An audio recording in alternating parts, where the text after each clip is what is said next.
আসসালামু আলাইকুম বন্ধুরা, সকলে কেমন আছেন? আশা করি সকলে ভালো আছেন।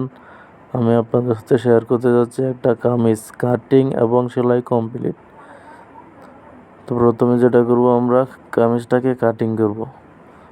প্রথমে লম্বা মাপ নিয়ে নেব, তারপর বডি, তারপরে মাঝখানে, তারপরে কোমরে 3টা মার করে নেব এবং শোল্ডারে। তারপরে আমরা স্কেল দিয়ে সোজা মার করে নেব। মার করে নেওয়ার পর শোল্ডারে মার করব। শোল্ডারে মার করে নেওয়ার পর আমরা ওই নিচের অংশটুকু আমরাও সাইডে পুরোটাই মার করব। তো কাটিং করতে সুবিধা হবে। এখন আমরা এটাকে কাটিং করব, কাটিং করে নেব। এখানে শোল্ডারে একটু রাউন্ড দিতে হবে, এখানে স্লিপ বসবে স্লিপের জন্য। তারপর বডি থেকে শুরু করে একদম নিচের গিয়ার পর্যন্ত আমরা কাটিং করে নেব। কাটিং শেষ, জামা কাটিং এ পর্যন্তই, জামা কাটিং শেষ। এখন আমরা স্লিপ কাটব। তো স্লিপ কাটতে হলে প্রথমে আমি বাস করে নিলাম মাঝামাঝি, তারপর বাড়তি অংশটুকু কেটে ফেলে দেব আঁকা বাঁকা থাকলে। তারপরে লম্বার মাপ, তারপরে 3 ইঞ্চি পরিমাণ রাউন্ডে আমরা এটা কাটিং করে নেব। মাঝখানে একটা মার্ক করে নেব। তারপর ওই মুখে, স্লিপের মুখে 9, 10 যার যতটুকু লাগে ততটুকু রেখে আমরা এটাকে কাটিং করে নেব। তো জামা কাটিং শেষ, স্লিপও কাটিং শেষ। এখন আমরা এটা সেলাই করব। টেবিল গলা জামা, প্রথমে আমরা গলা সেলাই করে নেব। টেবিল গলা, 2টা গলা, একটা গলা 4 ইঞ্চি, একটা গলা 5 ইঞ্চি। তো 5 ইঞ্চি গলাটা ফরম পাড়ের আর 4 ইঞ্চি গলাটা ব্রেক পাড়ের।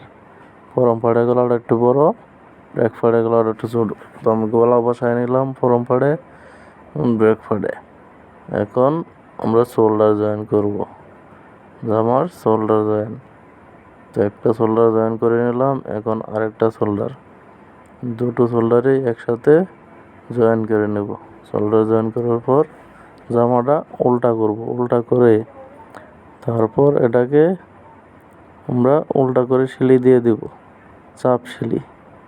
উল্টা করে না দিলে, বাউ করে দিলে সেলাইটা আঁকা বাঁকা হতে পারে। তারপর আমরা স্লিপ সেলাই করব। স্লিপ মুখটা প্রথমে সেলাই করে নেব উল্টা করে সেলাই করে নেওয়ার পর বাউ করে আমরা এটা চাপ সেলাই করব আবার।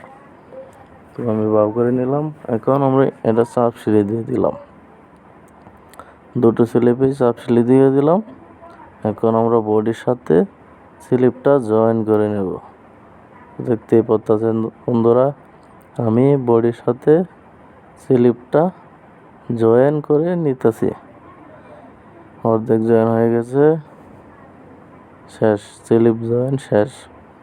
তো এখন সাইড, স্লিপ থেকে শুরু করে বডির সাইড পুরা একদম লাস্টে যে মার্ক করা হয়েছিল কোমরে 20, এই 20 পর্যন্ত নিতে হবে। তো সাইড সেলাই শেষ। এখন আমরা গিয়ারের যে কাঁচা অংশটা আছিল সাইডে, এই সাইডে হ্যাম করে নেব। কাঁচা ভেঙে প্রথমে একটা উল্টা করে সেলাই দিয়ে দেবো, তারপরে বাউ করে চাপ সেলাই দিয়ে দেবো। পরে চাপ সেলাই দিলে এটা।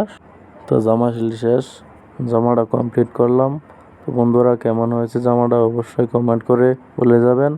এবং ভিডিওটি যদি ভালো লেগে থাকে তাহলে অবশ্যই একটা লাইক করবেন। ধন্যবাদ।